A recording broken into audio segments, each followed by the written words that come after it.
আমরা যে নির্বাচনের পথে যাচ্ছি, বিচার এবং সংস্কার এবং নির্বাচন, এই তিনটি জিনিস আমাদের জন্য অত্যন্ত গুরুত্বপূর্ণ। আজকে অনেককে আমরা দেখছি এই বিচার সংস্কার, বিশেষভাবে নির্বাচন আর সংস্কার এখন এক সূত্রে গাঁথা হয়ে গেছে। নির্বাচন না হলে আমরা যে সংস্কারের কাজগুলো একমত হয়েছি সেটা বাস্তবায়ন করতে পারবো না। কিন্তু অনেকেই নির্বাচন বানচাল করতে চান।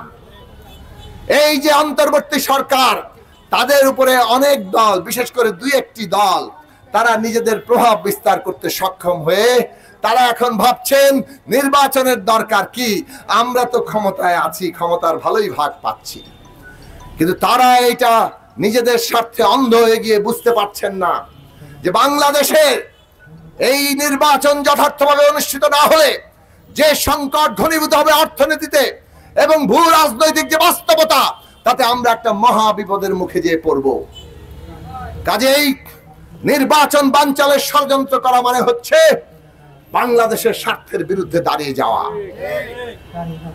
এই সমস্ত দল দলীয় স্বার্থে অন্ধ হয়ে যারা নির্বাচন পেছানোর চেষ্টা করছেন, তারা কি কেবল না বুঝে করছেন?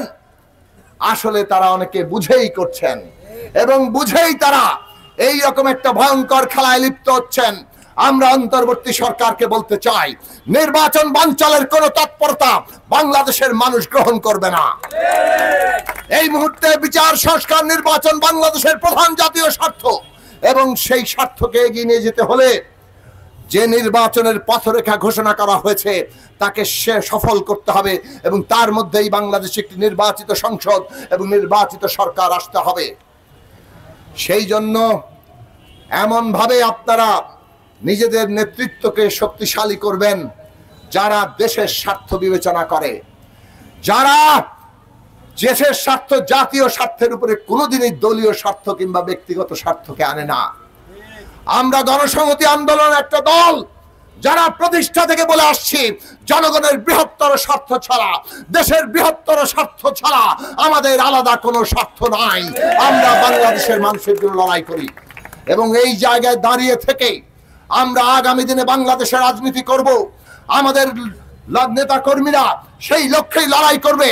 আমাদের নেতাকর্মীরা আগামী দিনে যতক্ষণ না পর্যন্ত আমরা বাংলাদেশকে ওই পথে নিয়ে যেতে পারছি, ততক্ষণ পর্যন্ত আমরা সেই লড়াই চালিয়ে যাব, সেই অঙ্গীকার আমরা রাখি।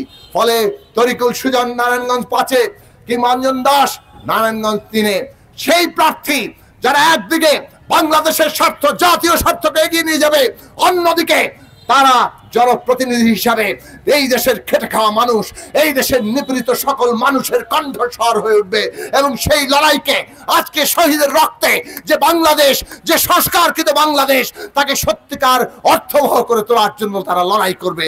সেই লড়াইয়ে আপনারা তাদের সহায়তা করবেন, পাশে দাঁড়াবেন, তাদের পক্ষে ঐক্যবদ্ধ হবেন, জোরদার স্লোগান তুলবেন।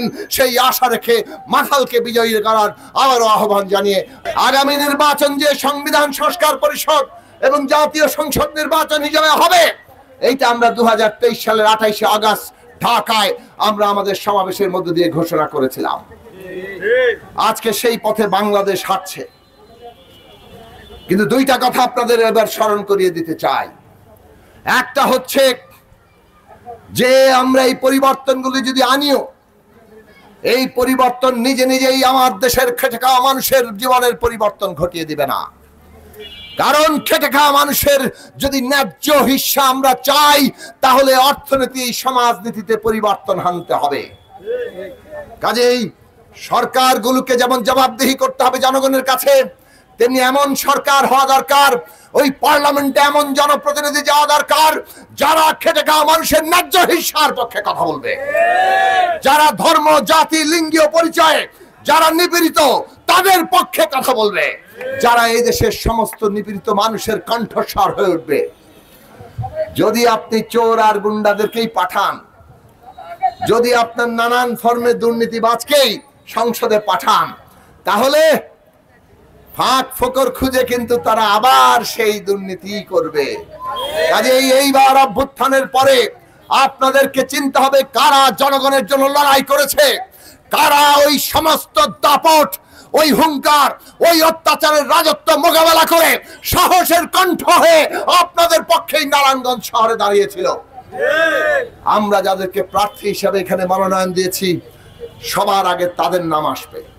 এই নারায়ণগঞ্জ শহরে তারা লড়াই করেছে, এই বিষয়টি আপনাদের স্মরণ রাখা দরকার।